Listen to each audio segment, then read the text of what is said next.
Test 1, Part 2, Passage 1. Listen to a conversation between a librarian and a student. Excuse me, I received a notice yesterday saying that an extension I requested for a book loan was denied. Can you tell me what that's all about? Okay, let me see your library card so I can pull up your record. Yes, another student put in a request for the book. We need you to turn it in today. I thought I could get an extension. I confirmed this with one of the other staff when I was here a couple days ago. Well, no extensions can be granted if another student has requested the book. This policy ensures that all students get access to the resources they need. But the thing is, I really need this book. I'm working on my thesis, and it's an important part of my research. I'll have a tough time completing my work without it.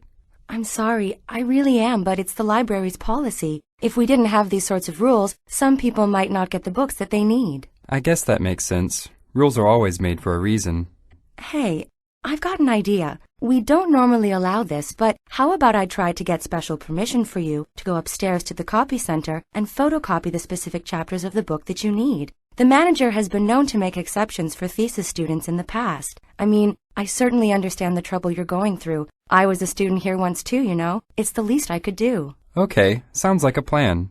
Is it okay if I wait until the weekend, though? I'm really busy the next couple of days preparing for a big exam on Friday. Plus, well, I need information from so many parts of the book that it would take hours for me to figure out which pages to copy. Is there any possible way I can renew the book just until Sunday? I'm sorry, but you really need to return it immediately. If you wait any longer, you'll be charged a $4 fine for every additional day you keep the book out. I wouldn't do it if I were you. Is that right? I guess I have no choice. Say, if you want to borrow that book again, you can fill out a form after you return the book. You just said that I can't renew the book. So how would that work? No, I mean, fill out a reservation form and then you'll get it after the next person. The book will be returned sometime within a 2-week period. Also, nobody else will be able to check it out before you since you'll have submitted a request. As long as no one else is on the waiting list for the book at that moment, then it'll be saved for you. Just return the book, fill out a reservation form, and you can check it out as soon as the next person returns it. The student will be notified that someone else is waiting for the book. Make sense? Yeah, okay. But I need to turn the report in 3 weeks from now, so there's no guarantee I'd get the book back in time. Well, the photocopying option is still available. That'll give you more certainty than simply hoping the next person returns the book early enough. It's worth a shot. Can you talk to the manager? No problem. How about this? I promise to have an answer for you by 6 o'clock. Go ahead and make a list of what pages you'll need to copy, and come back anytime after 6 to confirm that you've gotten permission and to make your copies. Okay, thank you. Now get ready to answer the questions. You may use your notes to help you answer. 1. What is the main topic of the conversation?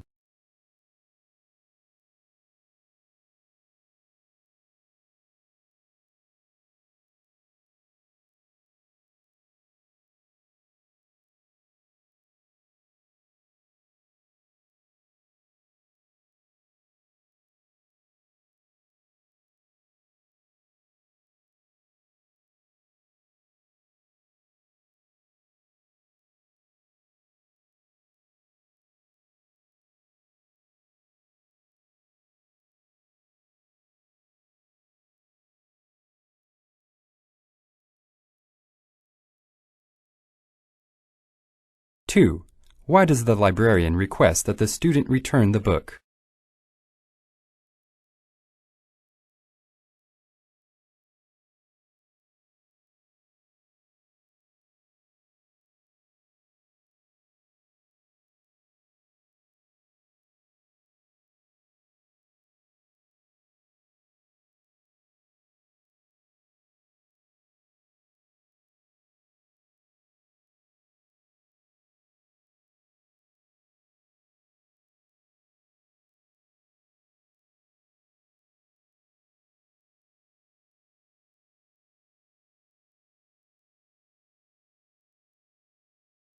Three. According to the conversation, what are 2 options the librarian gives to the student?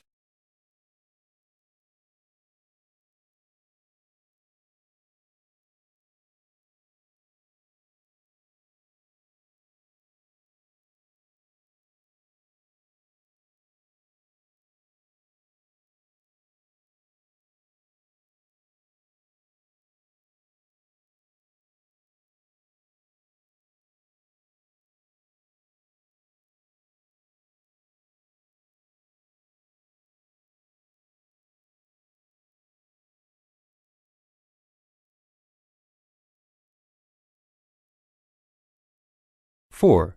What is the librarian's attitude towards the student?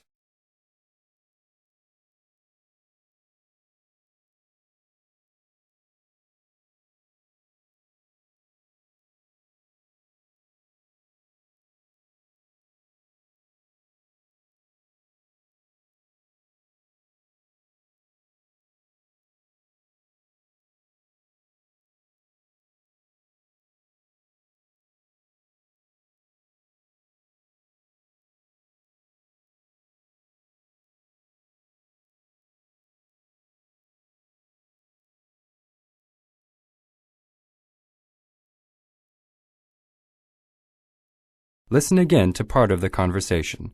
Then answer the question. Yeah, okay, but I need to turn the report in 3 weeks from now, so there's no guarantee I'd get the book back in time. Well, the photocopying option is still available. That'll give you more certainty than simply hoping the next person returns the book early enough. It's worth a shot. Can you talk to the manager? 5. What does the student mean when he says this? It's worth a shot.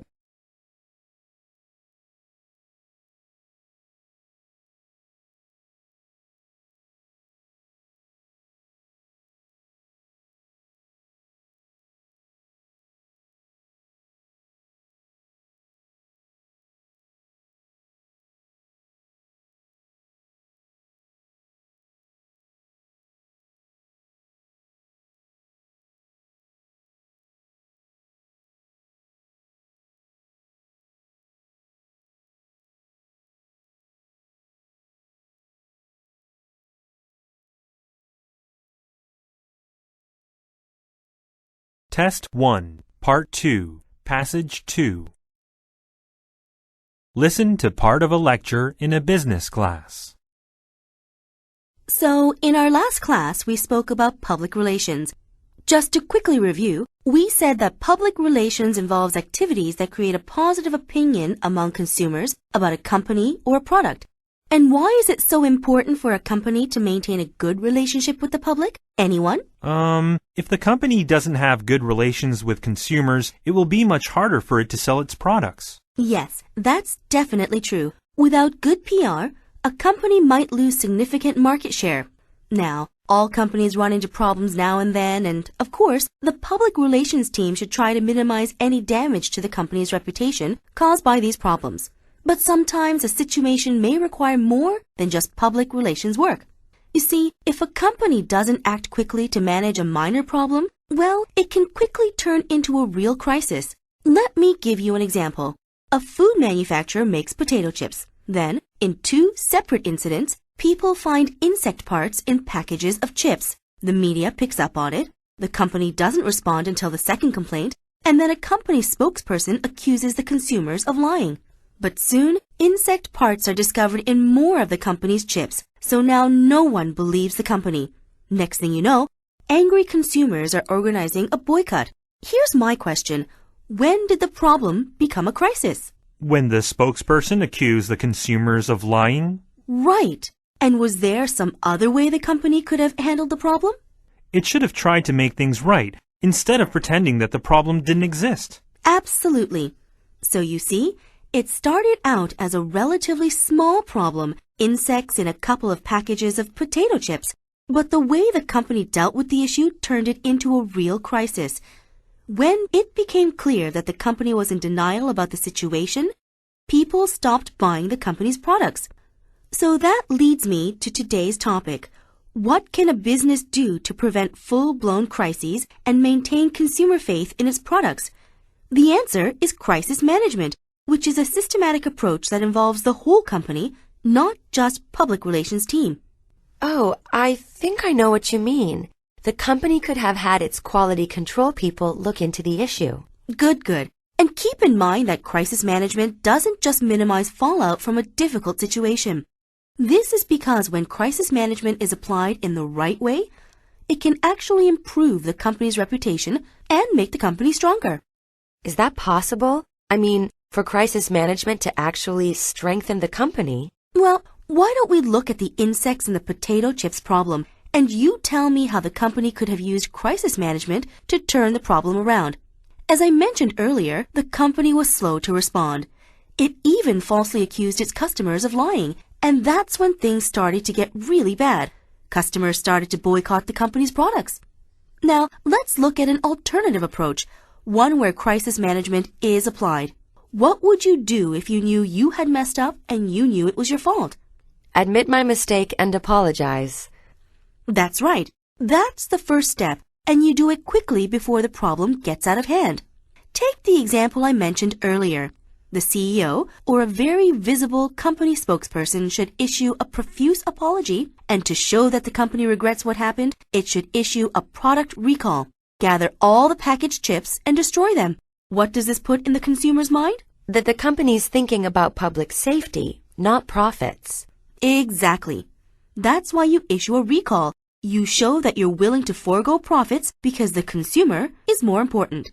Now, what's next? Remember, crisis management is a systemic approach. The whole company's involved. Aren't the apology and recall sufficient? Well, that is what some companies seem to think. But remember, you want to prevent this thing from happening again. Alice mentioned it a while back, quality control. The company has the quality control team investigate how those insects got into the potato chips in the first place, and then redesign the manufacturing process to ensure that in the future, chips aren't contaminated by insects. The administration revises its policy about plant sanitation, and to make sure the public knows what the company is doing, the public relations people let consumers know about the new policy and quality control procedures in a press release. This assures consumers that you're actually doing something about the problem. But that's not all. The company can take it one step further. Put yourself in the company's position. How would you get customers to start buying your products again? How about some sort of special discount on its products? Maybe even give stuff away for free. Something to create goodwill among customers. There you go. Special promotions are a great way to show that the company's in touch with its customers and is willing to take that additional step to please them. Promotions can be done in all kinds of ways. Going back to our potato chip example, the company could give away free chips to loyal customers. Or maybe buy one, get one free. That sort of thing. So, when you put all these things together, the apology, the recall, the quality control checks and policy changes, and the special promotions, well, this is crisis management in its totality. Would these steps help the company in the end?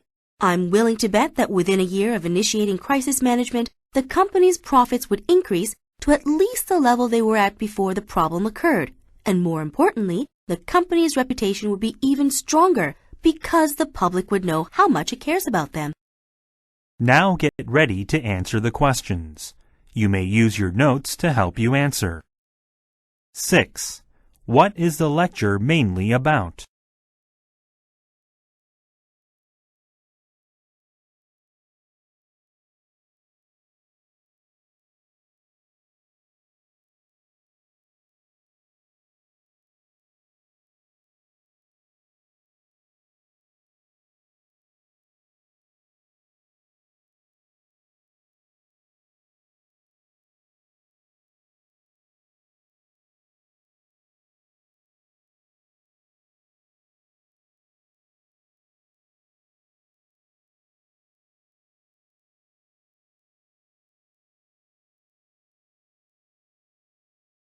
Seven.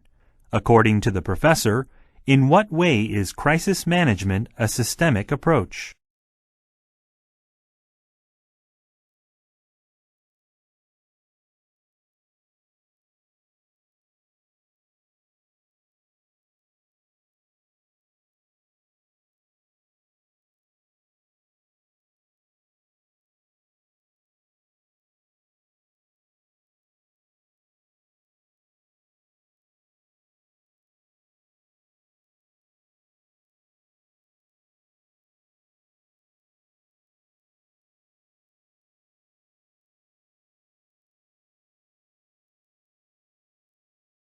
Eight. According to the professor, what might the potato chip company do to keep its future products free of insects?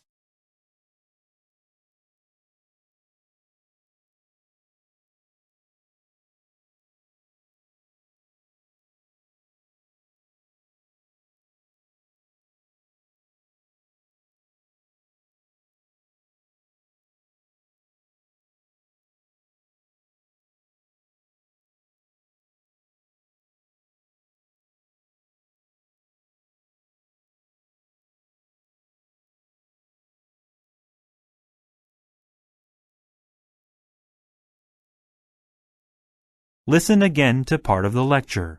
Then answer the question. Now, what's next? Remember, crisis management is a systemic approach. The whole company's involved. Aren't the apology and recall sufficient? Well, that is what some companies seem to think. But remember, you want to prevent this thing from happening again. 9. What does the professor mean when she says this? Well, that is what some companies seem to think.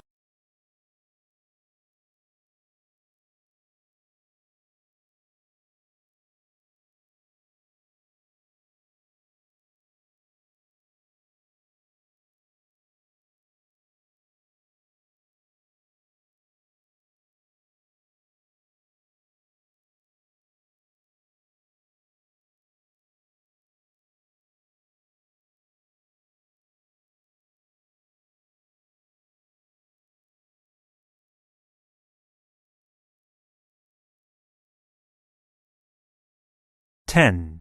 Why does the professor mention free potato chips?